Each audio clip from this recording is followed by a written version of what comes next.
Bueno, bienvenidos a todos a un nuevo evento. Como saben, hoy la idea era hablar un poco de este conflicto que ha estado ocupando la región del Cáucaso en los últimos tiempos. Están muy presentes también las negociaciones, así que vamos a hablar un poco de eso. Y la idea también era cubrir un conflicto que no suele estar tanto en las redes, en las noticias, pero que también tiene mucha importancia porque tiene la misma calidad de denuncias de todo tipo que reciben los conflictos como la región del Medio Oriente, en la que se habla mucho de derechos humanos, de palabras como genocidio en ocasiones. Bueno, acá también se habla de esas cosas, de diferentes lugares, y está bueno cubrirlas porque no llegan tanto a la opinión pública como los conflictos del Medio Oriente, y este es un tema que está muy en vilo tanto en la comunidad armenia como en la comunidad azerí, así que la idea era un poco cubrirlo desde el club para, para abarcar la mayor cantidad de conflictos posibles de escena internacional actuales. Voy a presentar brevemente a nuestro expositor del día de hoy. Lucas es licenciado en Relaciones Internacionales por la Universidad Empresarial Siglo XXI, Córdoba Capital. Cuenta con una especialización en Gestión y Políticas Públicas por la Universidad 3 de Febrero y un posgrado en Auditoría Interna Gubernamental por la Universidad Nacional de La Plata. Ha sido columnista en Diario Armenia e Infobae, donde ha analizado tópicos de política internacional centrados en el Cáucaso y Medio Oriente. Ha brindado seminarios y conferencias en diversas instituciones académicas, así como entrevistas en programas de radio y prensa escrita. También ha participado en diversas iniciativas con el Consejo Nacional Armenio de Sudamérica, del cual fue el director ejecutivo en Córdoba. Sin más, adelante, arrancamos con la exposición. Un aplauso para él.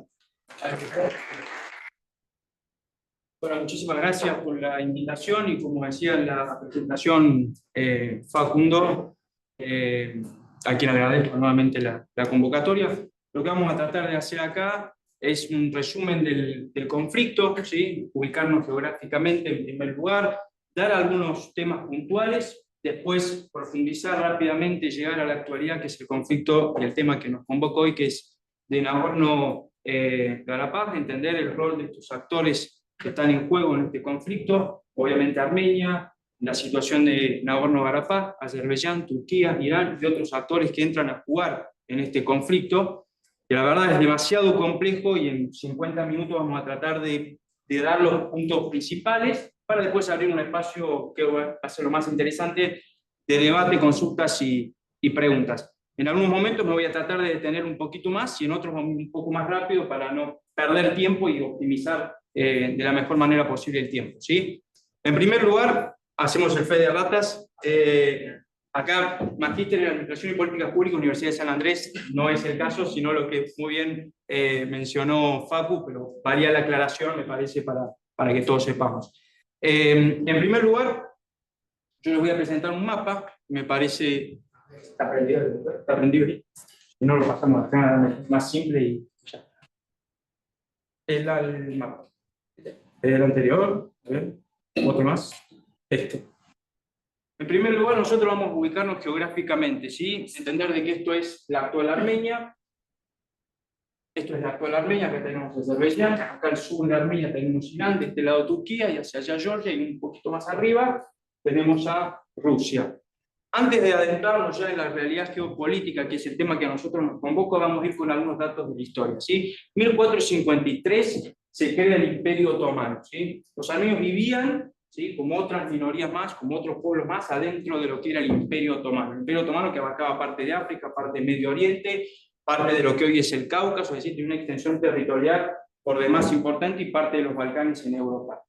Entre 1894 y 1896, ya en el siglo XIX particularmente, los armenios que se encontraban en esta región del Imperio Otomano, se llama Anatolia, ¿sí?, que se vendría a ser toda esta parte, el este de Turquía y sería el oeste para Armenia, empiezan a reclamar ciertos derechos y ciertas garantías, como lo hacían todas las minorías que integraban el Imperio Otomano. ¿Qué pasaba? Los armenios querían tener esos derechos, esas garantías, querían vivir como ciudadanos, no como ciudadanos de segunda, en donde sus derechos no eran respetados, tenían que pagar mayores tributos, por ejemplo, no podían practicar su religión. Ustedes saben que el pueblo armenio es un cristiano, distinto a los turcos otomanos, que tienen otra religión, y todo eso fue generando una especie de reclamo al interior del Imperio Otomano por parte de los armenios. Eso es así de que entre 1894 y 1896, el sultán Hamid, el sultán era la máxima figura, ¿sí?, del sistema político del imperio, ¿no? Vendría a ser como un presidente, un primer ministro, si lo tomamos en la actualidad, o como uno entiende los sistemas políticos, ¿no?, en la actualidad. Reaccionó ante esta situación de que los armenios empezaban a reclamar. Entonces, entre 1894 y 1896, nosotros vamos a tener la antesala, lo que se conoce como la antesala del genocidio armenio, que se planificó y ejecutó recién en contexto de la Primera Guerra Mundial entre 1915 y 1923. Datos importantes a tener en cuenta de la historia. En 1909, ya en el siglo XX, dentro del Imperio Otomano se da una revolución liderada por el Partido de los Jóvenes Turcos. Un triunvirato constituido por tres, Enver, Cemal y Talat Pasha. Pasha en turco significa general, no es que tenían algún tipo de parentesco entre ellos. Eran las tres máximas figuras de este golpe de Estado que se va a desarrollar en Turquía, en el Imperio Otomano. Logran acceder al poder y establecen y fundan una ideología que se llama el panturquismo. ¿Qué es el panturquismo? El panturquismo era unificar a todos los pueblos de origen turco bajo una misma bandera, bajo un mismo signo. ¿Y cuál era el inconveniente para ese proyecto político que tenía el Partido de los Jóvenes Turcos? Eran los armenios que se encontraban en esta región que yo les describí anteriormente, que es Anatolia. O sea, Turquía empezaba a perder sus posesiones territoriales que tenía en el Imperio Otomano, particularmente en África, Medio Oriente y en la región de los Balcanes, en Europa, y empieza a entender de que su proyecto político del Imperio Otomano se empieza a desarmar y empiezan a fijar un objetivo nuevo que es el panturquismo, es la expansión de la Turquía hacia el este, ¿sí? Y el problema, ¿cuál eran los armenios? La solución era ejecutar y planificar un genocidio. En el contexto de la Primera Guerra Mundial, el mundo estaba toda su concentración puesta en ese conflicto, el gran conflicto del siglo XX.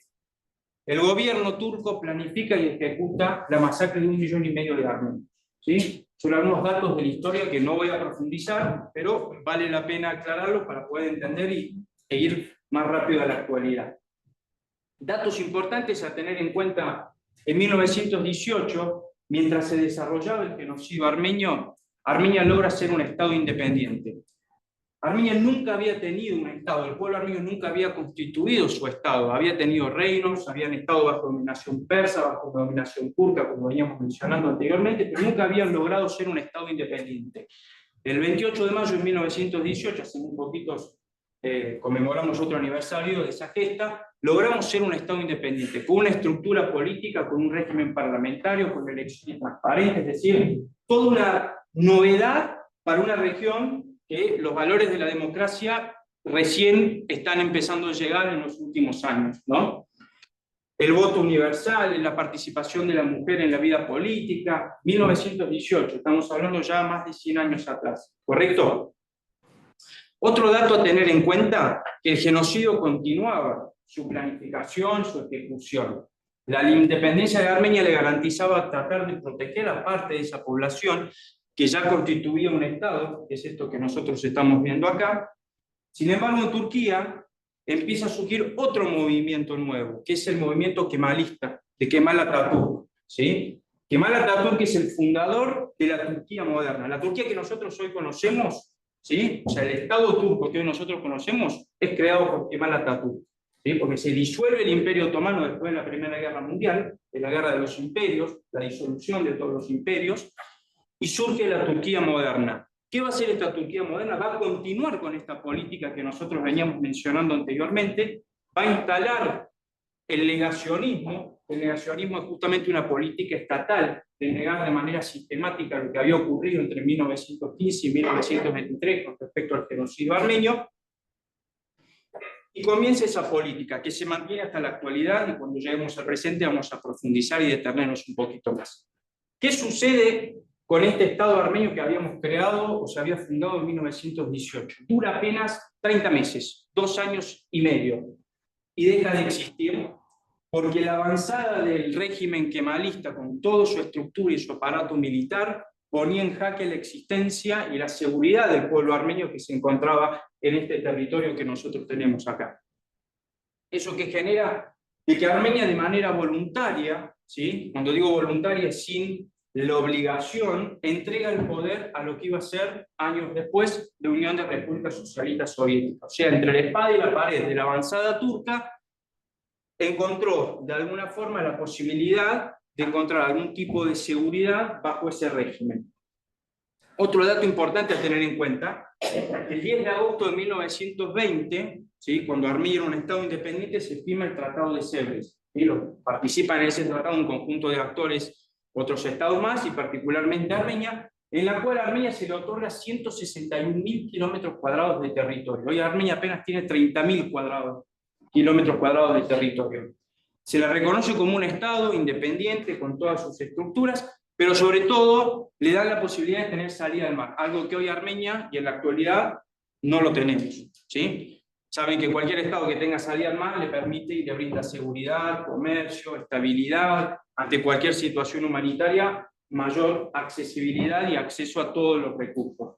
Armenia hoy no tiene salida al mar, y ese tratado nunca se ejecutó y se puso en práctica como debería ser. Otro dato más a tener en cuenta, y ahora sí, ya entrando en el conflicto que nos convoca hoy, es que en 1921, en julio de 1921, el Partido Comunista de la Unión de Repúblicas Socialistas Soviéticas, Stalin, su secretario, su máxima figura, le otorga de manera arbitral, ¿sí?, o sea, una decisión propia del régimen comunista, de entregarle el territorio de Nagorno-Karabaj, ¿sí?, que después lo vamos a ver en mapa, junto con Najicheván, se lo entrega a Azerbaiyán, ¿sí?, un Estado que se crea a partir de la constitución o creación de la Unión de Repúblicas Socialistas Soviéticas, porque anteriormente ese territorio o Azerbaiyán no lo conocíamos en la historia, a diferencia del pueblo armenio, que sí tiene una existencia milenaria. Después vamos a hablar o podemos debatir sobre eso. Y empieza un proceso en el cual, desde 1921 hasta 1988, ¿sí?, un proceso de opresión. ¿Qué significa un proceso de opresión?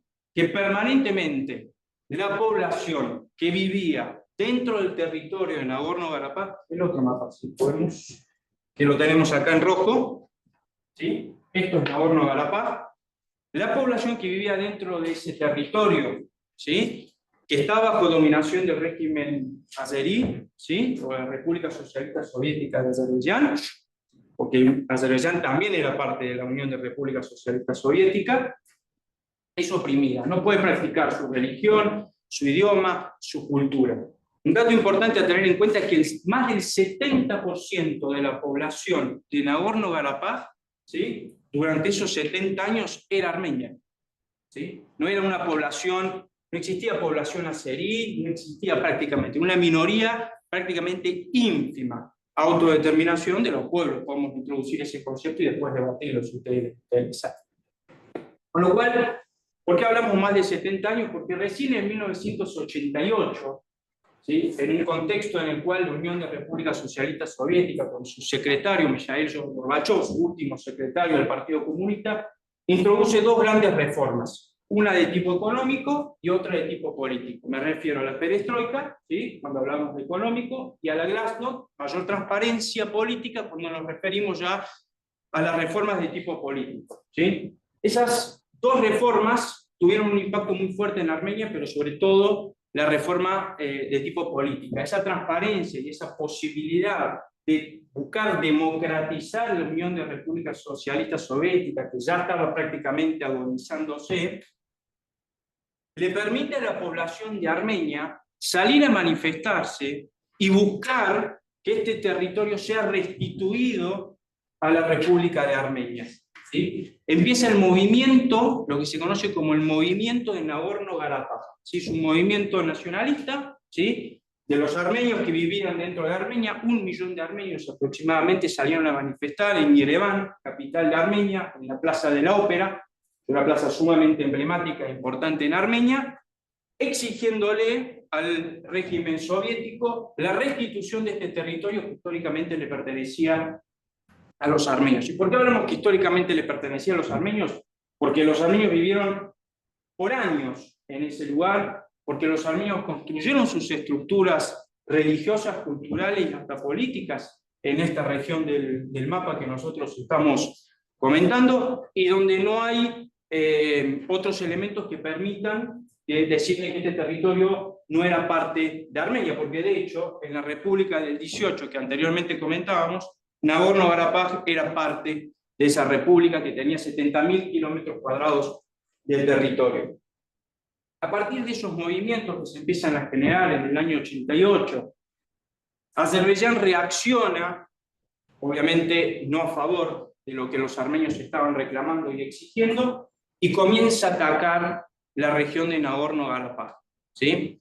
Empieza la guerra, la primera guerra de Nagorno-Karabaj, vamos a llamarla de esa forma nosotros, que va del año 89-90 hasta el año 1994, donde se firma el cese al fuego, y este territorio es restituido a través de un conflicto armado. Los armenios logran recuperar gran parte de este territorio, lo que estamos viendo acá en color rojo, y principalmente esta victoria se logra a partir de un hecho puntual que nos va a traer después al conflicto de 2020, es cuando logran recuperar esta región que se llama el Corredor Lachin. El Corredor Lachin es una franja, es un cordón umbilical, para que lo entendamos de alguna forma, ¿sí?, que conecta la región de Nagorno-Karabaj con Armenia. A partir de entonces, el conflicto pasa a ser favorable para Armenia y para Nagorno-Karabaj, porque todo el equipamiento y ayuda humanitaria y el equipamiento militar puede acceder y entrar de manera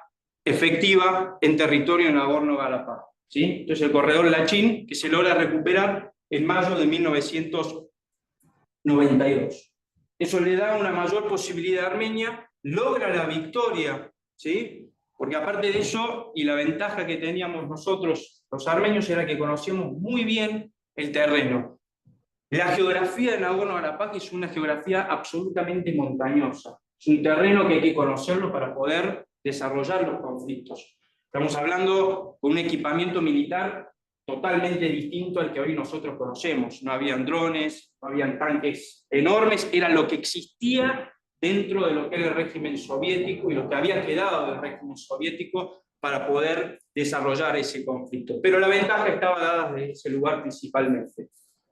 A partir de la firma del cese al fuego, se abre un proceso de negociación. Se forma lo que es, a partir de la formación del Grupo de Minsk, que depende de la Organización de Seguridad y Cooperación Europea, que lo integraban principalmente Francia, Estados Unidos y Rusia. Se abre una mesa de negociación para buscar una solución duradera y pacífica para el conflicto, ¿sí? ¿Qué sucede al interior de Nagorno-Karabaj? Se establece un régimen democrático. En Nagorno-Karabaj hay elecciones. En Nagorno-Karabaj se elige una bandera. En Nagorno-Karabaj se abren los ministerios. Es decir, se forma toda una estructura de manera absolutamente democrática y transparente, que eso le permite desarrollarse en términos económicos, por supuesto, también, y a su población. Parte de la población vuelve a Nagorno-Karabaj, empieza a desarrollarse, se constituye su capital, que es Stepanakert. Es decir, empieza un proceso de crecimiento, si vale el término, pero las amenazas, por supuesto, continúan.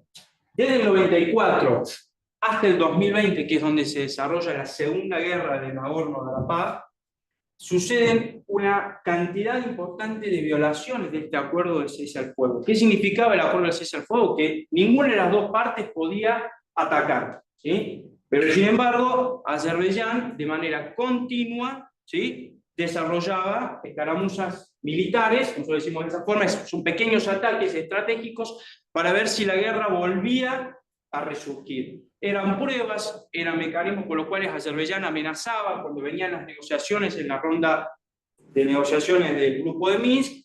Azerbaiyán siempre buscaba patear ese tablero y abrir nuevamente el conflicto para la solución. Nosotros, desde la parte armenia, lo que buscamos siempre es, a través de los medios pacíficos, lograr garantizar una solución al conflicto, porque lo cierto es que para nada nos convenía a nosotros, y me paro del lado armenio en este caso, abrir un conflicto, porque ya habíamos logrado nuestro objetivo político-militar, que era recuperar este territorio que históricamente le pertenecía a los armenios.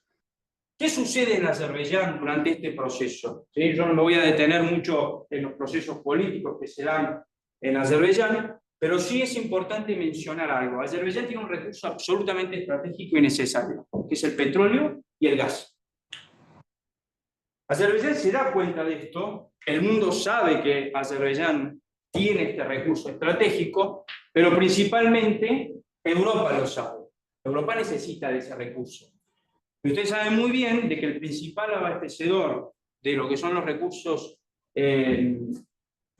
hidrocarburos, ¿sí? Lo abastecían por momentos a través de Rusia, ¿sí? La empresa Gazprom, etcétera, etcétera, que ustedes deben saber también muy bien. Pero ¿qué pasa? A lo largo de estos años, desde la finalización del 94, Rusia también fue un actor que tuvo distintas situaciones políticas, Chechenia, Ucrania en la actualidad, etcétera, etcétera. Y eso fue generando, por parte de Rusia, mecanismos de presión para que, bueno, si ustedes no salen a mi favor, yo no les voy a dar el gas que necesita Europa para pasar el invierno y para su desarrollo principalmente industrial. Azerbaiyán se transforma en un actor absolutamente estratégico en ese sentido, entiende que tiene un recurso muy valioso y muy demandado principalmente por Europa. Al mismo tiempo entra en juego otro actor importante, que es Turquía. Turquía no lo podemos dejar de mencionar, ¿sí? Turquía es un aliado estratégico con Azerbaiyán. Turquía, a partir de la guerra de Nagorno-Karabaj, que recién estábamos desarrollando, bloquea y cierra las fronteras con Armenia. Armenia, a partir del conflicto en Nagorno-Karabaj, tiene cerrada la frontera, como decíamos, con Azerbaiyán, las tiene cerradas con Turquía, porque Turquía y Azerbaiyán trabajan en tándem, trabajan como aliados. Una disputa muy importante también con Georgia, porque son también aliados de alguna forma, y la única salida segura que tenía Armenia, y que hasta la fecha tiene, y por eso nosotros vamos a tratar de preservarla, son los 30 kilómetros que tenemos con Irán. Apenas 30 kilómetros, la región de Megri se llama, son 30 kilómetros. Hoy Armenia está totalmente bloqueada en todo su alrededor a partir del conflicto en Nagorno-Karabaj.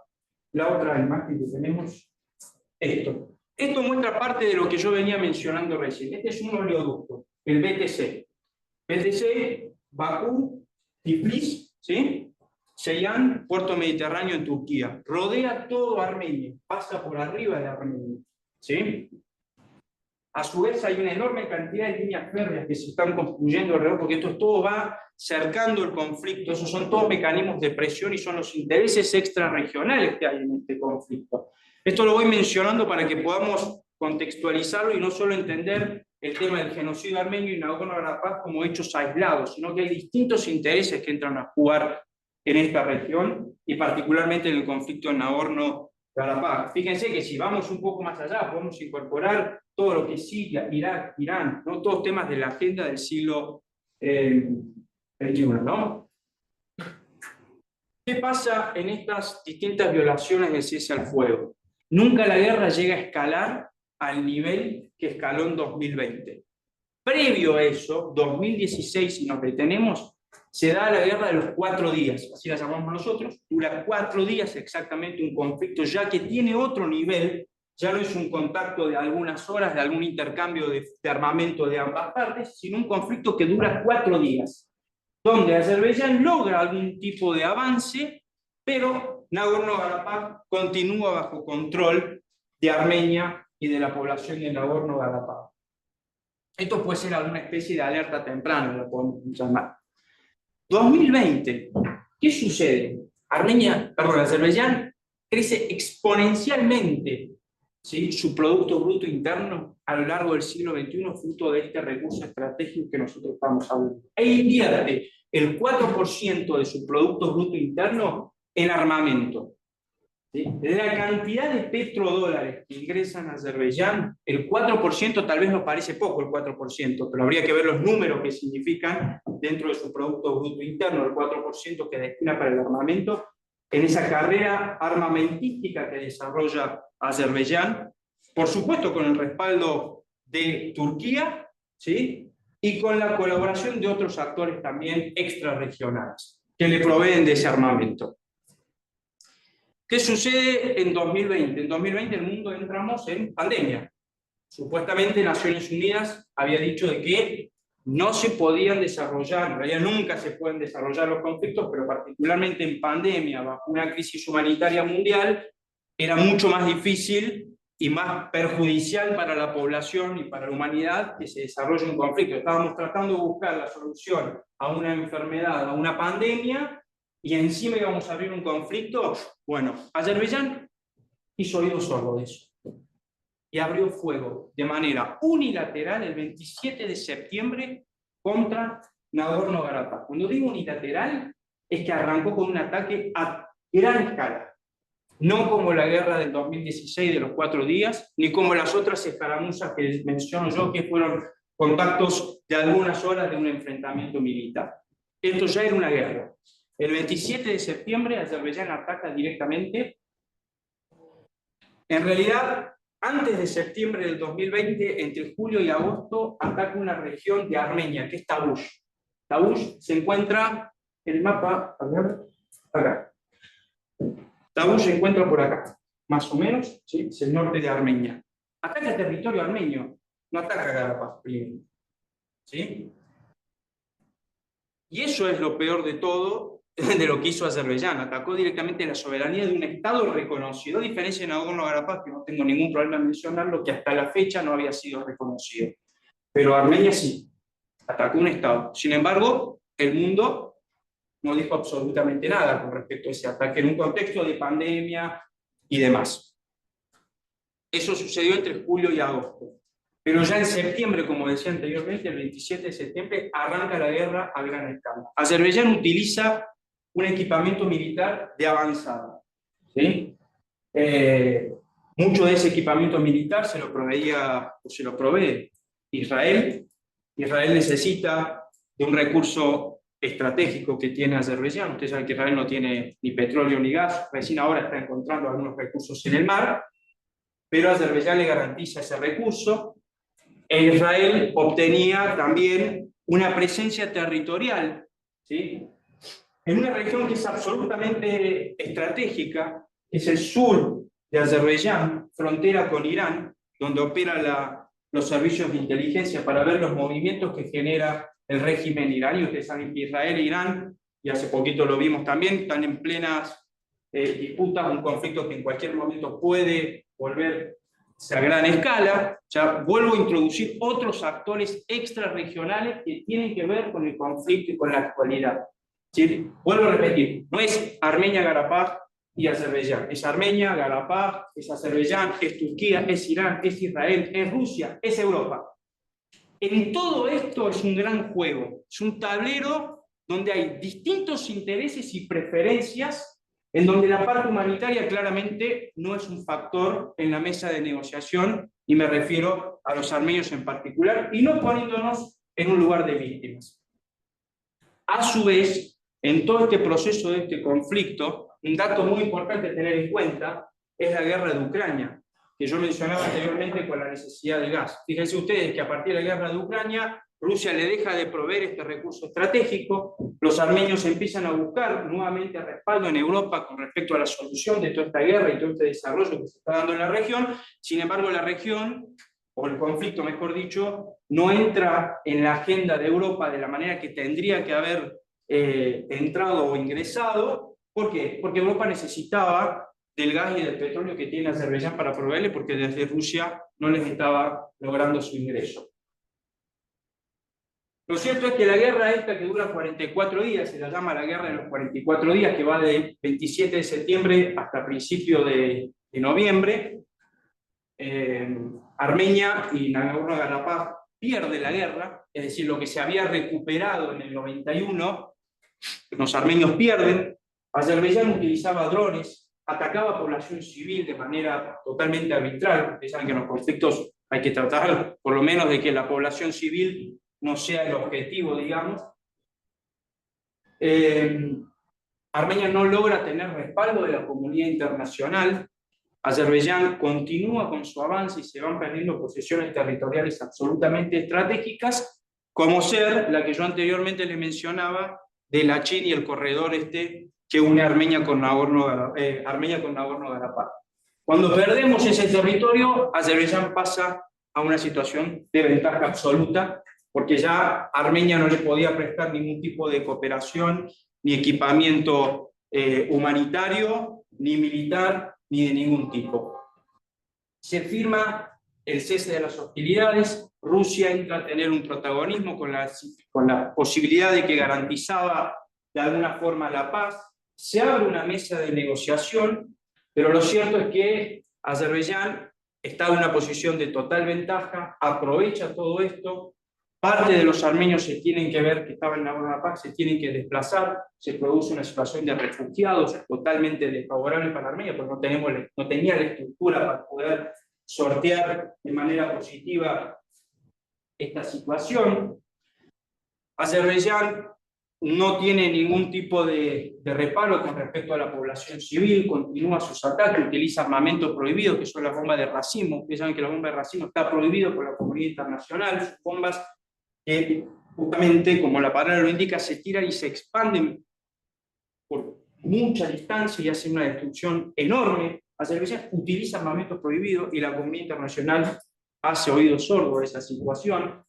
Es decir, hay un contexto de conjunto de elementos que son utilizados, ¿sí?, por Azerbaiyán y que la comunidad internacional utiliza la realpolitik, que son los intereses, por arriba del factor humano, siendo que ya el pueblo armenio está luchando por un reconocimiento de un genocidio y encima estábamos bajo una limpieza nuevamente de tipo étnica. Importante tener en cuenta que en el conflicto Turquía le presta una colaboración directa a Azerbaiyán, ¿sí? Ustedes saben que Turquía tiene uno de los ejércitos más grandes de la OTAN. Uno de los ejércitos más importantes de la OTAN lo tiene Turquía. ¿Y qué ventaja tenía Azerbaiyán con respecto a esto? Recuerdan que yo en la Primera Guerra les dije que los armenios conocían muy bien el terreno. Por eso es que teníamos una ventaja. El entrenamiento de las fuerzas turcas es superior al entrenamiento que tienen las fuerzas azeríes, por esto de estar miembros de la OTAN. Ustedes saben que tienen otro tipo de entrenamiento, otro tipo de capacidad, porque vos podés tener el mejor celular, para dar un ejemplo, pero si no lo sabes utilizar, difícilmente puedas obtener ventajas. Esto es lo mismo en el campo militar. ¿Sí? La tecnología hay que saber utilizarla, y el terreno también hay que saber utilizarlo y conocerlo. Turquía tenía esa ventaja, trabaja en conjunto con Azerbaiyán, con el régimen de Aliyev. Digo régimen de Aliyev porque hace 30 años que están en el poder. Dicen que hay elecciones, seguro, las vemos, pero no sabemos si son transparentes, porque una dinastía de 30 años en el poder difícilmente puedan ser transparentes. Es decir, Turquía trabaja con Azerbaiyán en conjunto, recibe también colaboración de yihadistas que venían desde Siria, ¿sí?, del ISIS, por este odio que tienen hacia la religión cristiana, ¿sí? Armenia es un pueblo cristiano también. El conflicto está lejos de una cuestión religiosa, esto tenemos que separarlo, pero son elementos importantes. También recibe colaboración de parte de las fuerzas pakistaníes. ¿Por qué? Porque Pakistán tiene una disputa muy importante también con Cachemira, con la India. Fíjense cómo yo traigo a la India al conflicto Nagorno-Karabaj. Bueno, ¿por qué? Porque justamente la ruta esa es muy estratégica para el transporte de todo lo que es el comercio y nuevamente los hidrocarburos.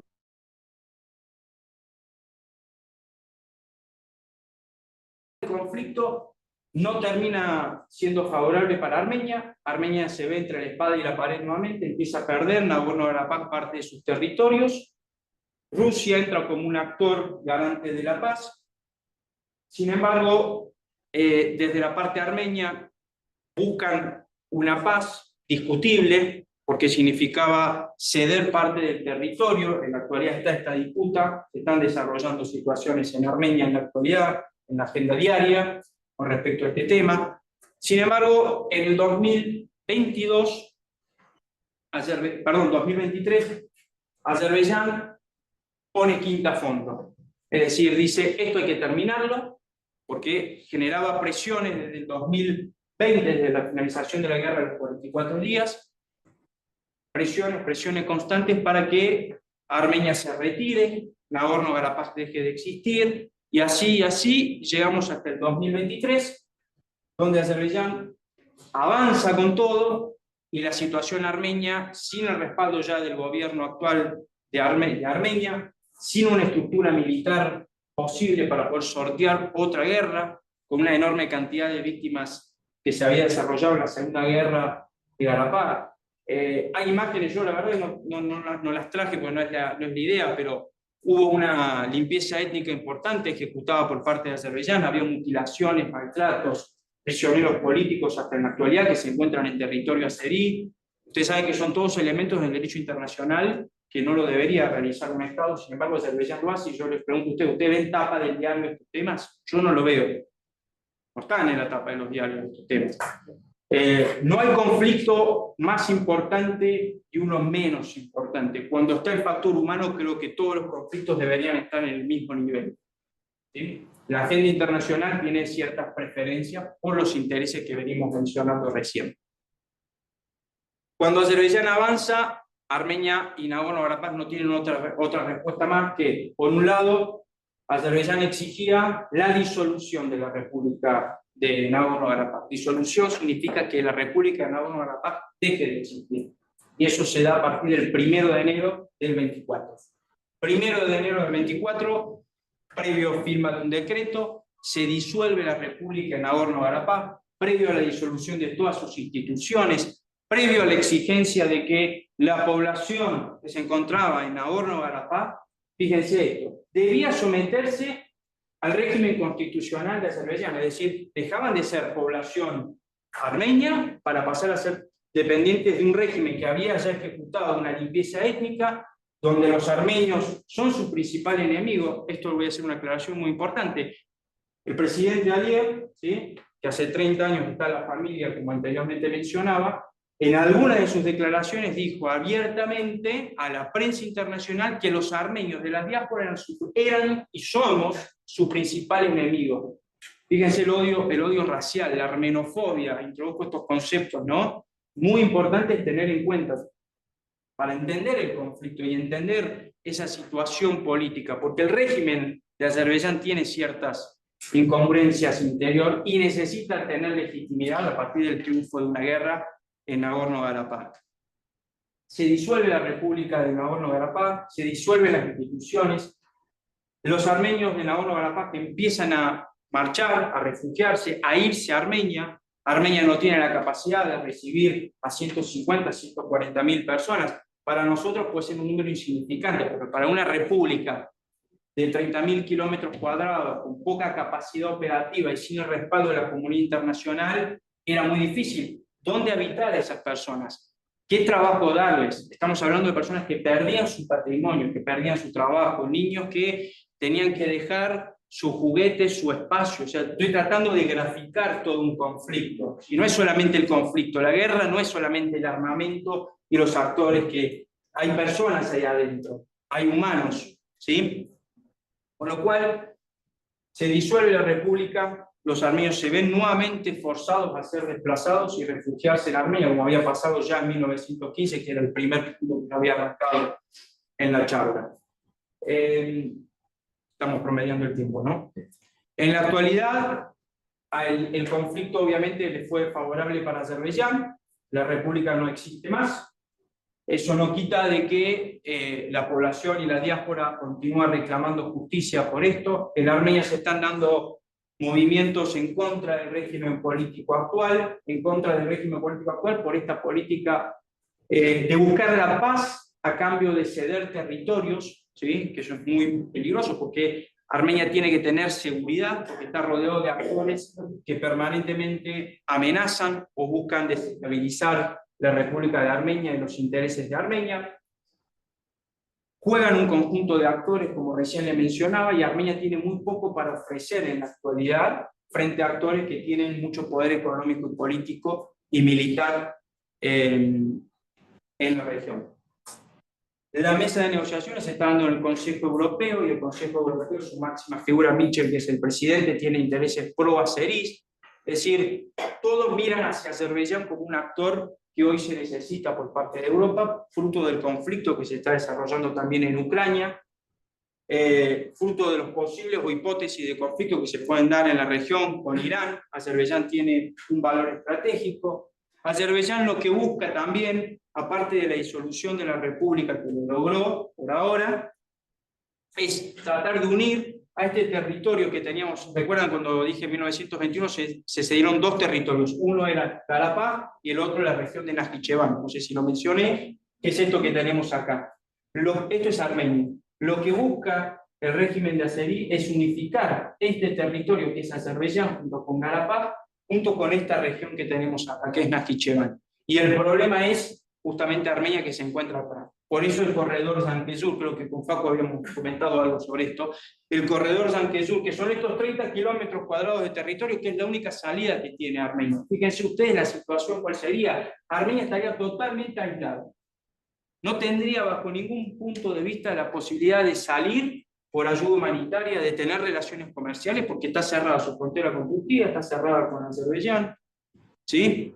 Entonces, ahí es donde la situación de Azerbaiyán lo que quiere hacer es bloquear directamente, que de hecho lo hizo en la guerra del 2020. Otra violación también al derecho internacional, ejercer un bloqueo sobre la población. ¿Qué significa esto? No había suministro de energía, no podían llegar los alimentos a la población. ¿Sí? Es decir, un conjunto de elementos que hacen una violación de las normas de derecho internacional y de los derechos humanos en particular. Y este corredor Zanquezur va a terminar permitiendo unir a Azerbaiyán con este territorio azerí y a su vez con Turquía. ¿Recuerdan cuando yo comencé y voy mediando el cierre? Dije una palabra, panturquismo. La unificación de los pueblos de origen turco, un ideal turco. Fíjense cómo está ahora de nuevo. Lo estoy dando con ejemplos prácticos y reales de la actualidad. No hay nada que yo esté inventando. ¿Sí? Ese es el objetivo final. Ese es el objetivo final. Es lo que están buscando. Abrimos el espacio de...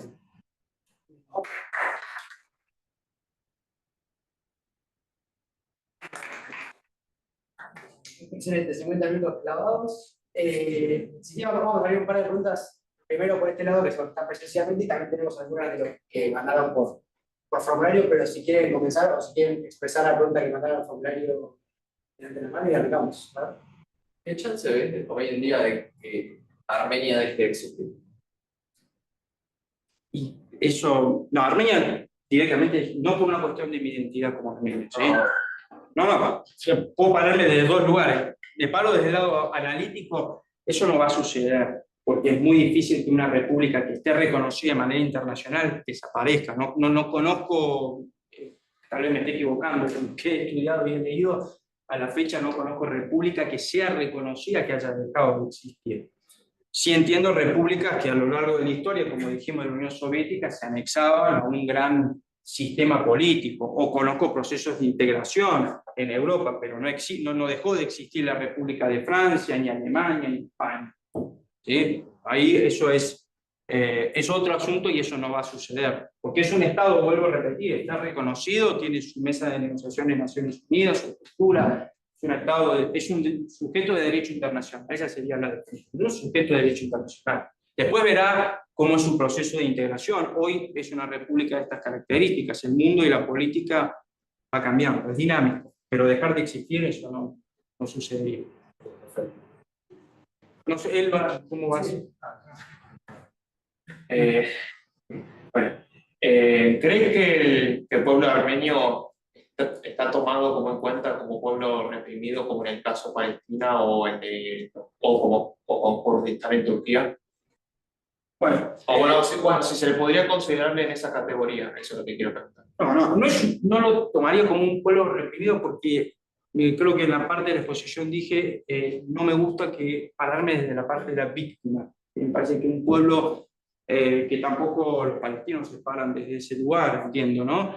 Si es un pueblo que está exigiendo que sus derechos sean reconocidos y que lo viene haciendo desde hace años, y te diría siglos, que no están siendo reconocidos, seguramente, y no me cabe ninguna duda, creo que he dado algunos elementos y ejemplos, pero ponernos en lugar de víctima no lo vamos a hacer, al contrario, porque somos un pueblo los armenios que luchan y que que lo tengo que responder desde la parte de la comunidad, porque tiene más sentido desde ese lugar, ¿no? Es decir, no es un pueblo reprimido, no, es un pueblo que está luchando por sus derechos y sus garantías que tienen que ser cumplidas. Por último, Bueno, hacer la segunda pregunta. Creo que tenía dos preguntas. Sí, acepto. no, o sea, a ver, por último quería preguntar, ahí ya después otro hablar, que si o sea, que cómo esto afectó significativamente a las poblaciones civiles en las zonas de Nagorno-Karabaj, y sobre todo en las zonas fronterizas donde está Turquía e Irán, y o sea, más que nada en esos dos países. Yo mencioné algo que tiene que ver con el desplazamiento que se había producido a partir de la guerra. Esos refugiados, los refugiados principalmente son de Nagorno-Karabaj, porque los que tuvieron que irse de su territorio fueron los Karabají, o los Artsakhi en armenio, ¿sí? Que se tuvieron que ir de este territorio y buscar un espacio en Armenia, otros se fueron a Europa, otros a Rusia, pero otros desplazados en la región no hubo a partir del conflicto, y principalmente se concentraron en Armenia, y otros fueron a Europa y Rusia. ¿Sí? No hay otros desplazados en el conflicto. Buenas tardes, gracias por la presentación y demás. Tocando una palabra clave que se ha dicho, que es el exterminio un exterminio sistemático, un exterminio se podría llegar a considerar más que nada el proceso entre 2020 hasta ahora como un genocidio dicho y hecho de la palabra. Bueno, totalmente podría suceder eso, ¿sí? Sucede lo siguiente: nosotros estamos luchando por un genocidio que se ejecutó en 1915, donde Turquía lo niega de manera sistemática. Yo introduje un concepto que es el negacionismo, y el negacionismo es una política de Estado. Así como los estados diseñan su política, el negacionismo es una política de Estado, que el régimen político que existió a partir del 1915 en Turquía, que tuvo muchos golpes militares, Turquía hubo regímenes democráticos y militares, en Turquía siempre el genocidio armenio fue negado. ¿Qué quiero decir con esto? Que los armenios obviamente buscan que esto sea puesto como un genocidio. Hablamos de limpieza étnica por ahora. Pero sí, por supuesto que lo existió, porque hubo mutilaciones, hubo asesinatos. Estamos hablando del 2020 hasta ahora. Del 2020 hasta ahora. En la Segunda Guerra. Sí, totalmente. Y ustedes saben de que hoy está todo regulado por el derecho internacional, ¿no? En 1990, en la guerra, el mundo estaba en shock, se disolvía la Unión Soviética, había procesos muy particulares, ¿sí? Y tenía una... El mando, Sí, ahora más y cómo pasa. Sí. ¿Por qué se refiere usted a República de Nagorno-Karabaj y no República de Artsakh? No, República de Nagorno-Karabaj es por una cuestión idiomática que es más conocida, digamos, con ese nombre. Artsakh, yo lo mencioné en una parte recién, Sí. Es en idioma armenio, digamos. Oficialmente, la República de Artsakh, ¿sí? Es lo que nosotros siempre tratamos de tratar. Yo digo República de Artsakh, y como el nombre de la exposición ya decía Nagorno-Karabaj, preferí mantener el concepto para no desviarlos y decir de qué vino a hablar, si vino a hablar de Nagorno-Karabaj. Podía haber aclarado que Artsakh el nombre oficial es República de Artsakh y su capital es Stepanakert. Claro, quizá la definición conveniente para hacer es que la región se conoce como Nagorno-Karabaj. Claro, exactamente. La República, Exactamente. Sí. Bien, vamos por ahí. En un momento mencionaste que de alguna manera la Unión Soviética era como un salvaguarda de Armenia. Yo me preguntaba cómo cambió la política externa de Armenia con la disolución de la nación. A ver si yo hago una traducción de tu pregunta. ¿Cuál fue la política exterior de Armenia a partir de la disolución de la nación? Claro, así que se modificó. Bueno, primero que dejó de existir, todos los estados soviéticos, ¿sí?, que se independizaron, tuvieron que diseñar su política exterior, porque nunca habían tenido política exterior durante 70 años. Primer punto. O sea, Armenia, como Estado independiente, no tenía política exterior durante el régimen soviético. De hecho, se le buscaba la restitución de este territorio, que era parte de su política exterior, y el Partido Comunista, o el Kremlin, nunca escuchó los reclamos, ni hizo caso a los reclamos armenios. A partir de la disolución de la República Socialista Soviética y de que Armenia sea un Estado independiente, Armenia tuvo distintas políticas exteriores, si podemos decirlo, incluso en la actualidad. Al principio, su primer presidente, Levon del Petrosyan, tuvo una política pro-occidental, ¿sí?, miró mucho hacia Europa y hacia Estados Unidos, muy propio de los países que se querían alejar del régimen soviético y dejar atrás todo ese proceso. Pero a partir del arribo del régimen del presidente Putin y todo el desarrollo que se va dando también internamente en Armenia, con retirada previa del gobierno de Levon del Petrosyan, renuncia, etcétera, etcétera, se diseña una nueva política exterior a partir del 98 hasta el 2000, 2018, que es donde se da la revolución de terciopelo en Armenia y asume el actual presidente o primer ministro Nikol Pashinyan, la política fue más hacia Rusia. ¿Sí? Del 2018 en adelante y hasta la actualidad, la política exterior de Armenia viró nuevamente hacia Occidente, ¿sí? Es decir, hacia Europa y hacia Estados Unidos, y se alejó de Rusia. Por esto también de los conflictos que se van desarrollando en Ucrania, en la región y su posicionamiento. Cada estado o cada gobierno diseña una política exterior en particular. Si a mí me preguntas ahora, ¿y cuál sería la mejor política exterior? Que probablemente era tu pregunta segunda. Yo creo que con las características que tiene Armenia y ser un estado periférico sin salida al mar y con todas sus características, tendría que ser multilateral su política exterior. Es decir, de Rusia porque es garante de alguna seguridad, ¿no? Es tu inmediato cercano, como nosotros entendemos en política internacional, en relaciones internacionales. Y de Europa y Estados Unidos porque hay comercio. Entonces hay que buscar, hay acuerdos, hay posibilidades, hay procesos de integración. Yo creo que hay que buscar un equilibrio en esa política exterior. No sirve ni solo mirar hacia un lado, ni solo mirar hacia el otro. Hay que tratar de ver en su conjunto y tratar de entender qué es lo que está pasando. Armenia tiene poca experiencia en política exterior, un estado con 30 años de historia no tiene mucha, ¿no? Y en un proceso regional inestable, como lo es el Cáucaso y todo el Levante. ¿De acuerdo? La chica de rojo. Dale, por favor. Yo tenía dos preguntas relacionadas con el que mencioné los dos, pero con la específico. Respecto de las violaciones a derecho internacional, yo pensaba más que genocidio, pensaba en las violaciones a Venezuela, pensaba en violaciones más de derecho a la guerra.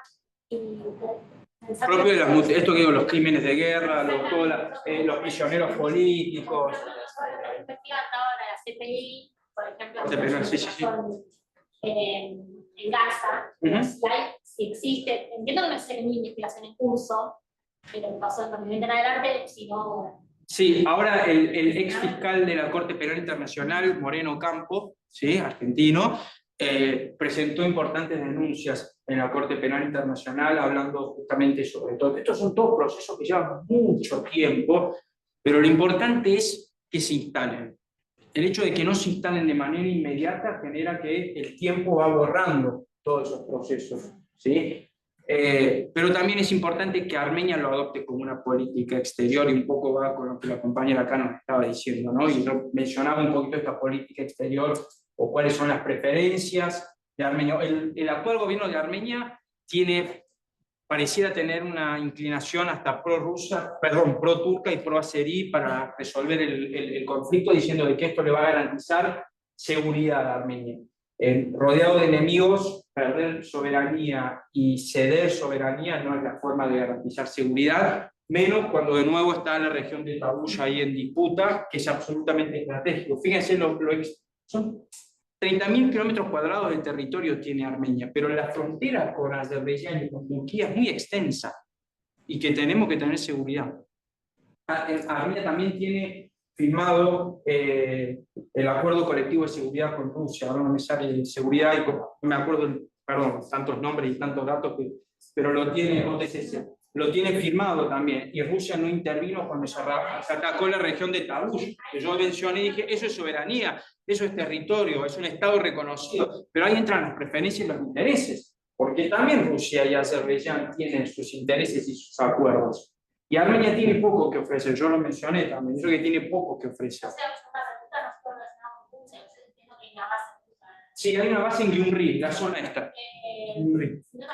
Que ya está retirada, porque, perdón, está retirada parte de la política exterior. Como Armenia se aleja de Rusia, Rusia le dijo, listo, desarmo y me voy retirando, porque son parte de las exigencias que también están haciendo los actores y en la mesa de negociación que estoy mencionando con respecto al conflicto y la delimitación de nuevas fronteras que quiere firmar el primer ministro de Armenia, una locura, porque las fronteras y los límites, mejor dicho, de Armenia ya están establecidos, no hay nada. Después veamos el tema de Nagorno-Karabaj, pero esto ya está establecido, está en un mapa, punto. Esa es una posición, ahí marco mi posición con respecto. Estados Unidos, apoyo tiene que ver con el cultural, con la comunidad armenia en Estados Unidos, Sí. bastante. Sí. Tampoco hubo. No, esto es algo, escribí una nota en perfil sobre esto en el 2021, sí, en contexto de pandemia. Biden reconoce el genocidio armenio en 2021, algo que nosotros como armenios veníamos exigiendo y recapitulando. Lo reconoce Estados Unidos, es un reconocimiento de peso importante. Pero en el conflicto que se había dado en 2020, hizo oídos sordos. De hecho, a partir de la resolución de la URSS, Estados Unidos tiene un programa de ayuda militar y le sigue brindando ayuda militar a Azerbaiyán con los recursos que ya tiene militarmente, porque hay intereses, hay preferencias, hay cuestiones de la realpolitik, que eso lo sabemos bien nosotros. ¿Sí? Poco que ofrecer, vuelvo a repetir, tenemos una comunidad, tenemos una estructura, tenemos presencia los armenios, pero lamentablemente los intereses van por arriba de los valores humanos e incluso del derecho internacional, que termina siendo mera moneda de cambio, dice. Allá todavía, ¿no? ¿Vos planteás la idea de generar una política exterior de tipo multilateral? Así que, ¿cómo ves, digamos, la posible incorporación de Armenia a la Unión Europea? O sea, si bien faltaría muchísimo para que esto se pueda lograr en la realidad, pero si vos crees que realmente es favorable o es mejor para Armenia mantenerse en el medio. Como un análisis y como una opinión también al mismo tiempo, vamos a tratar de... Yo creo que Armenia, vuelvo a reiterar y ratificar, tiene que tener una política exterior multilateral. El hecho de inclinarse directamente, con las características que tiene Armenia y la región en particular. Y probablemente, como sucede con Turquía, cuando Turquía exige que quiere entrar su proceso de integración en la Unión Europea, Europa le dice a Turquía hasta que no reconozcas el genocidio armenio no vas a entrar a la Unión Europea, por ejemplo. ¿Sí? ¿Por qué digo esto? A Armenia también se le van a exigir. No tenga más relaciones con Irán, por ejemplo. Puede ser, porque Irán, ustedes saben de que tiene supuestamente un desarrollo de tipo de la bomba atómica, nuclear, etcétera, etcétera. Europa le va a exigir eso a Armenia. Ahora, Armenia si llega a cerrar esta posibilidad de acá, por ejemplo, ¿en qué situación se encontraría ante una crisis o relaciones comerciales también? ¿No? Es decir, hay mucho, por eso digo que debería ser multilateral. Y aparte, los procesos de integración llevan mucho tiempo y la política es muy dinámica, sobre todo en esta región. Hoy decir que Armenia tiene que estar en la Unión Europea sería muy peligroso, diría, y muy apresurado incluso. Por eso me parece que el diseño debería ser multilateral. Y hablando de una política exterior unilateral, ¿cómo sería posible lograrla si hablamos de que Rusia, por ejemplo, como potencia mundial, está en oposición a Armenia y que Armenia está rodeada por actores que lo amenazan? Yo no hablé de unilateral. No, multilateral. Porque unilateral. No, por eso me dije, volver entonces a hacer si sería multilateral, a ver. Sí, lo ideal sería que Armenia tuviera una política exterior unilateral, multilateral. Ahí está. ¿Cómo sería posible sabiendo que está rodeada por actores que la amenazan su existencia, la territorial, su soberanía, y, por ejemplo, potencias como Rusia no la apoyan, y también las potencias europeas occidentales hacen oídos sordos a sus reclamos? Bueno, pero el diseño de la política exterior es un proceso que lleva su tiempo, es decir, Armenia tiene que emprender un proceso, diseñar una política exterior, y al lado de esa política exterior tiene que haber una estrategia. Es decir, no es solamente yo voy a tener relaciones con todos los países, no, vos tenés que tener una estrategia, tenés que armar una planificación y un proyecto hacia adelante de cómo podés vos insertarte al mundo de manera multilateral y ver qué es lo que uno puede ofrecer en ese proceso, a ver qué tiene Armenia. Hoy, por ejemplo, Armenia en su ubicación geográfica es muy importante para una ruta comercial. Yo mencionaba recién, rápidamente incorporé la India. La India tiene un interés muy grande con Armenia porque todo su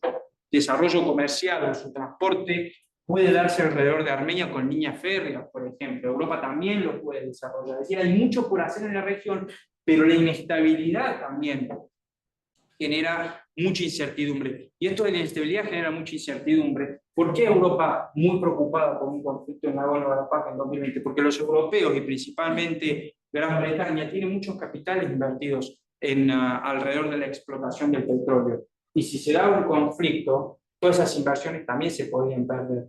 Entonces eso también hay que tenerlo en cuenta.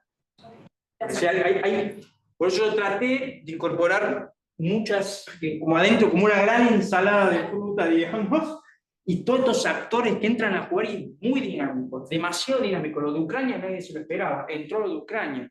Lo que está sucediendo en Gaza, Irán, Israel, tampoco. Todo eso va generando que todos los días va cambiando la región. Esta en parte, no es como Europa, que es una cuestión ya estable, o América Latina, ¿no? Donde las hipótesis de conflictos son prácticamente nulas. Digo, conflictos armados. ¿Sí? Bueno, pasamos así.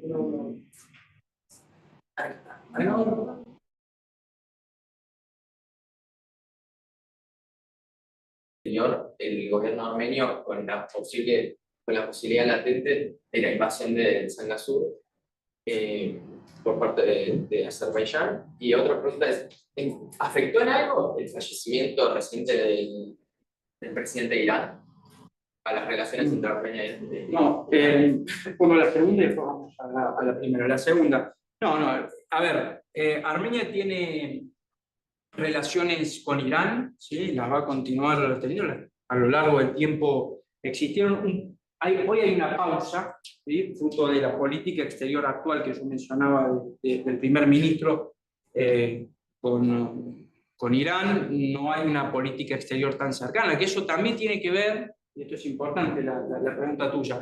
En el conflicto del 2020, una pregunta que me podrían hacer es ¿por qué Irán no participó de manera activa a favor de los armenios? Bueno, no lo hizo porque justamente la política exterior de Nigol Pashinyan, primer ministro actual, era pro-occidente. Y claramente no lo va a hacer Irán, porque la política exterior va a ser pro-occidente. ¿Cuáles son los estados o qué parte del mundo le está denunciando al régimen iraní? Hoy está en un stand-by esa política exterior. Pero, y agrego un elemento más.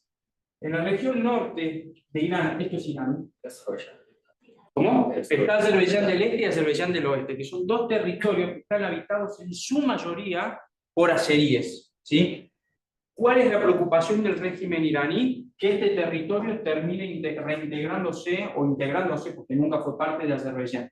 ¿Y cuál es el interés de Azerbaiyán? Justamente de anexarlo, porque eso le va a permitir a los sistemas de inteligencia también israelitas estar más cerca del régimen israelí, del régimen iraní. Y aparte, Israel necesita de este espacio territorial que es absolutamente vital porque tiene la posibilidad de atacar directamente a Irán en caso de un conflicto, ¿sí? Todo el espacio aéreo es enorme para poder explotarlo eso en un conflicto. Y la primera pregunta era... Era acerca de la política exterior que tomó el gobierno actual de Armenia. Sí. Bueno, a ver, la política exterior del gobierno actual de Armenia es buscar la paz a cualquier costo. ¿Estarían dispuestos a ceder el Sangasur? Sí, difícilmente suceda, porque hoy se están dando procesos internos en Armenia en contra del movimiento Tavush, se llama así, liderado por Bagrat Gulastanyan, que es un arzobispo de Armenia, que buscan una nueva elección, cambio de gobierno, etcétera, etcétera, porque no quieren ceder este territorio, tampoco quieren que suceda algo en la región de Tavush, al norte de Armenia. ¿Sí? Armenia también tiene procesos políticos en la actualidad, ahora en este momento, desarrollándose. Gracias. Quería preguntar primero sobre el mapa, la parte que está en rojo, quería preguntar sobre qué era, que dice Russian. Sí. No, pero está en Nagorno. Esto es Nagorno-Karabaj. Esto es el conflicto que nosotros hablamos. Y son las fuerzas de paz rusas. A partir de la guerra del 2020, Rusia pone las fuerzas de paz, que después se terminan replegando y retirándose. ¿Y ¿sí? por qué es distinto en la región? La ubicación de las... Porque no como que no cubre toda la región de Nagorno-Karabaj. Esto es Nagorno-Karabaj. Claro, pero la posición de las fuerzas de paz rusas no lo cubre. Sí, como acabar más ese territorio. No, porque justamente acá hay una posición de las fuerzas de paz. Claro. Acá están y están en esta parte. ¿Ves que están acá? Están rodeados. Están acá. Porque acá es donde se puede desarrollar el conflicto. Es decir, Azerbaiyán va a atacar desde acá, digamos. Y en esta parte, porque supuestamente Rusia iba a garantizar esta unión, digamos, que yo hablaba mencionadamente de la China, recuerdan que yo decía la China, ¿verdad? Cuando se retira Rusia, ¿sí? Azerbaiyán hace un bloqueo directamente y se deja de llegar a Armenia ayuda humanitaria. Post-conflicto estamos hablando. ¿Sí? Porque termina el conflicto, la guerra de los 44 días, y vienen las fuerzas de paz rusas para garantizar justamente la paz. Sucede el conflicto, lo hago rápido, sucede el conflicto de Ucrania. Rusia no puede atender dos problemas al mismo tiempo. ¿Cuál es su prioridad? Garantizar que la OTAN no se expanda, garantizar de que Ucrania no crezca militarmente y pueda entrar a Rusia, etcétera, etcétera, etcétera. Entonces se van replegando, se van retirando. Hasta el 2023, ¿sí? Que se firma todo este proceso de entrega, vamos a dejar de existir la República de Nagorno-Karabaj, se obliga a Karabaj a entregar su armamento, a disolver sus instituciones, y Azerbaiyán, a partir de agosto-septiembre del 23, ejerce un bloqueo, es decir, no permite que acá haya intercambio entre Armenia y la región. Ese bloqueo no permite que lleguen alimentos. ¿Cómo llegan los alimentos? ¿Sí? Aparte, el espacio aéreo era totalmente perjudicial, no se podía volar en esa región, los azeríes estaban. ¿Sí? Y fuerza de paz rusa que recibieron denuncias de no hacer su trabajo del todo bien también, ¿no? No hacían del todo bien su trabajo, y esto del conflicto de Ucrania terminó siendo perjudicial. Sí, sí. Sí. Y entiendo que no es factible, pero ¿sería una solución la misión de paz de la ONU? No conozco misión de paz. No, pues lo último. Es que ya está, no hay posibilidad, porque hoy la República de la Paz no existe. Entonces, ¿a dónde van a ir las fuerzas de paz? No existe acá. Este territorio es parte de Azerbaiyán. Este territorio no hay un armenio ya. Ya está. Hoy, ahora. Hay ciudades fantasmas. Hay algunas regiones que han quedado, digamos, muy cerca con la frontera. Se dice que hay población, y probablemente lo que quedaba, bueno, en algo que decía la compañera, ¿no? Esto de la Corte Penal, todo lo que se está denunciando va por ese lado. Hay prisioneros políticos actualmente en Azerbaiyán también, y nosotros denunciamos porque viola todo lo que es el Acuerdo de Ginebra, etcétera, etcétera. Sí, prisioneros políticos. ¿Qué significa prisioneros políticos? Presidentes, ministros, que estaban en la República ejerciendo cargos, que cuando se estaban desplazando algunos para retirarse en el corredor este de Lachin, que era el límite, que era el control, digamos, ejercieron un control de visado, entre comillas, no los dejaban y los ponían prisioneros de guerra. ¿Sí? ¿Hay nada más ahí? Sí. Una consulta más que nada desde el 2017, desde el establecimiento de la República Artsakh. ¿A qué se debe el establecimiento? Porque no directamente anexa Armenia el territorio de Nagorno-Karabaj, como parte de sí, y establece un Estado, no sé si se considera un Estado título de Armenia o un Estado soberano, independiente, pero no reconocido internacionalmente.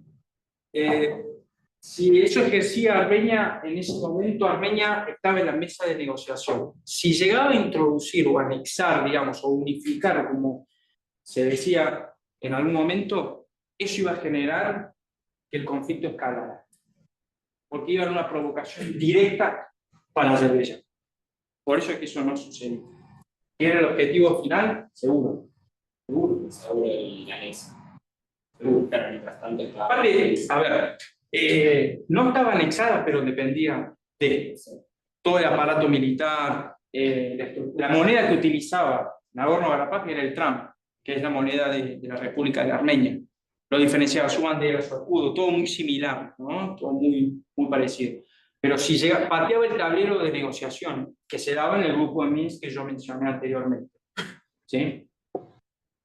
Fíjense que en el proceso de negociación ni participaba la población de Karabaj, porque no era una república reconocida.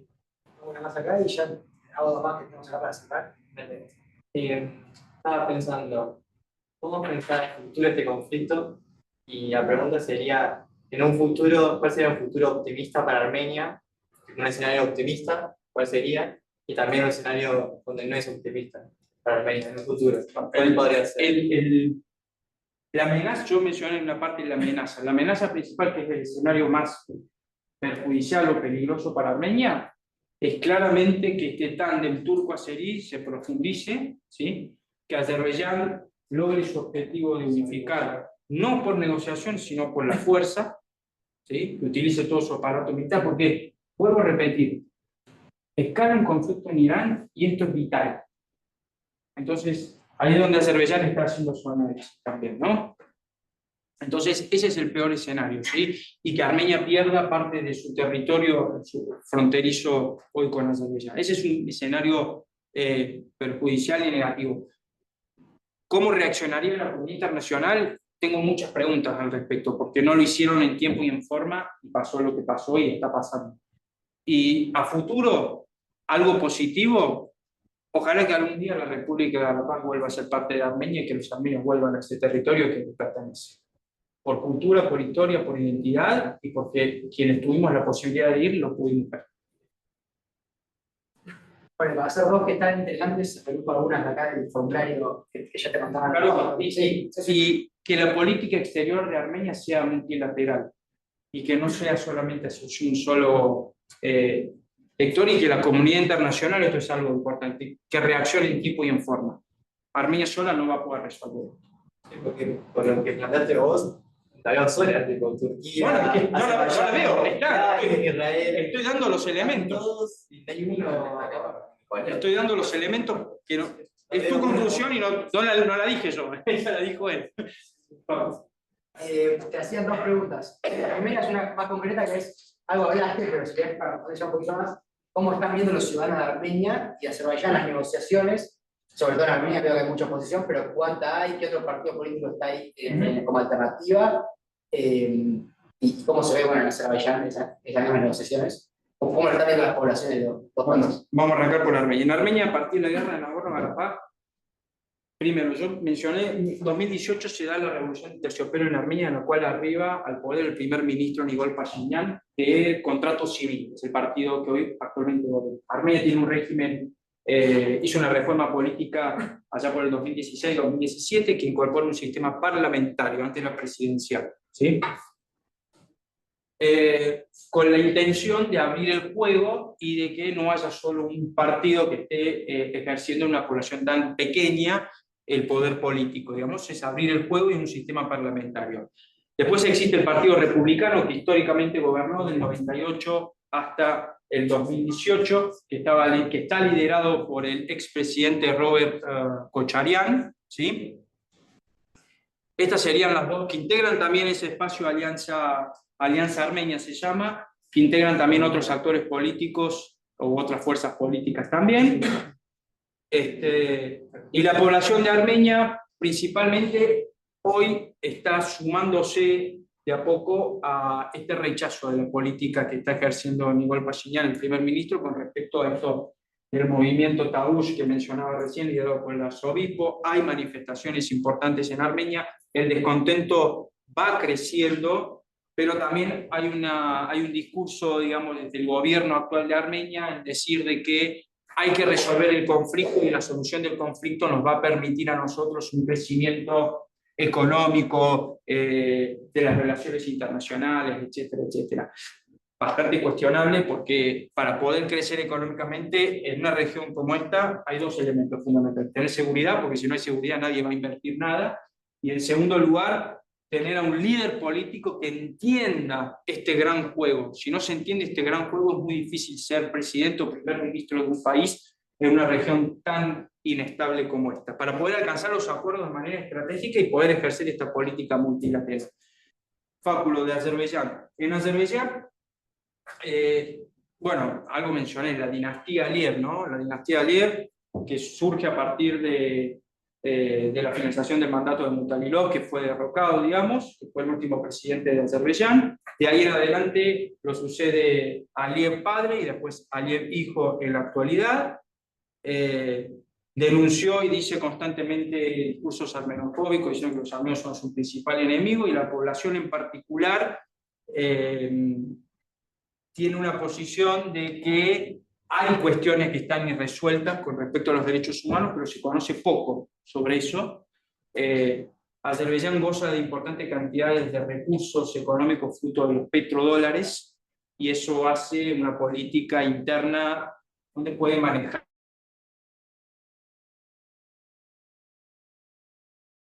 ese esfuerzo en todo ese recurso estratégico. Probablemente a futuro pueda haber un cambio de régimen en Azerbaiyán y eso termine fortaleciendo o permitiendo otra ronda de negociación distinta a la que hay en la actualidad. Uno nunca sabe, porque la política es absolutamente dinámica. Pero sí hay importantes denuncias de derechos humanos. Pocos partidos políticos, no conozco prácticamente no hay alternancia. Cuando no hay alternancia, creo que el régimen ya lo está diciendo por sí solo, ¿no? 30 años la misma familia gobernando, me suena Irak, me suena Irán, ¿no? Un poco, pero nadie habla sobre eso, de Azerbaiyán.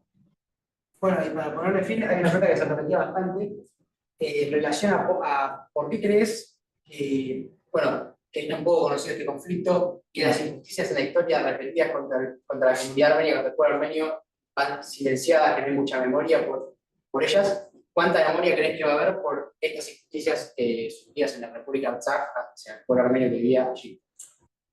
Una reflexión sobre esa falta de memoria. A ver, en un momento dije que no hay conflictos más importantes y menos importantes donde está el factor humano. Esa posición la mantengo.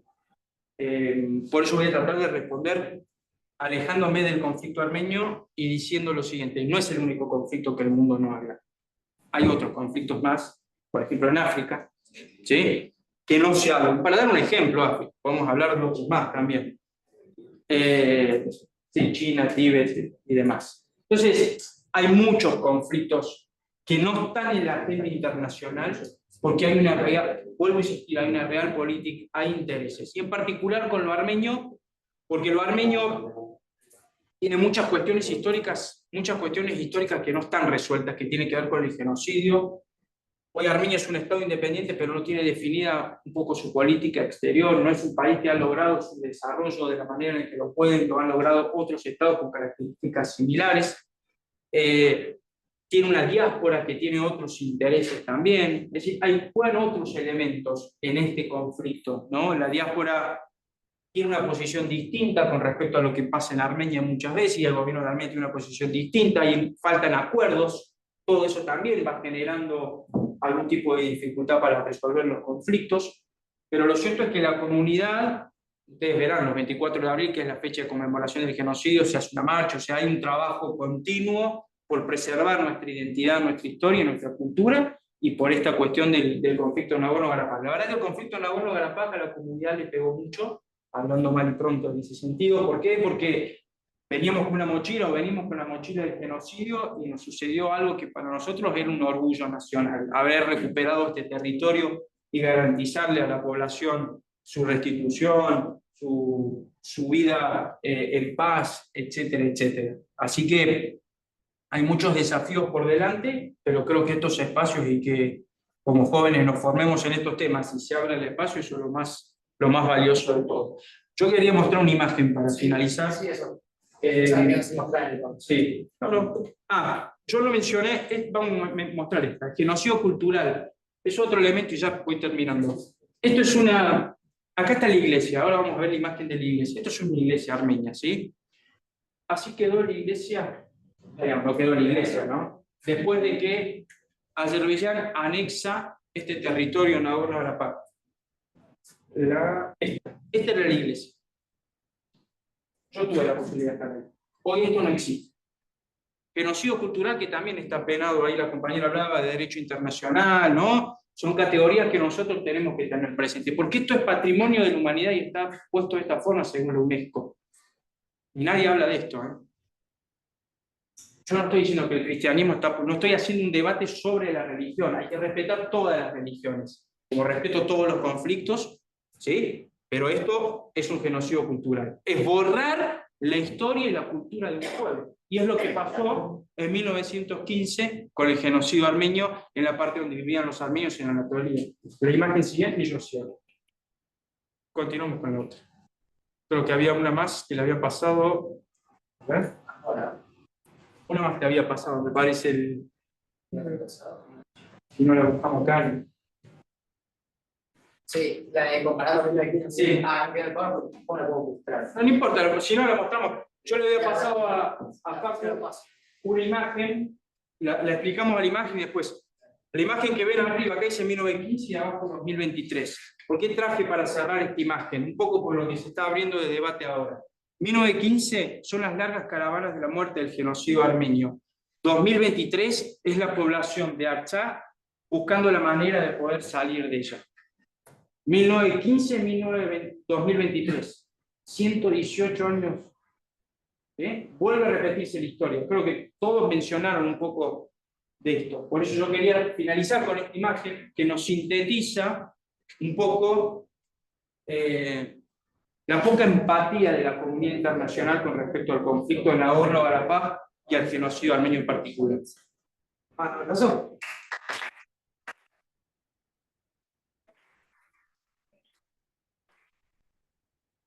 Ahora señora Gustavo, para la foto. No, tranqui, ya está.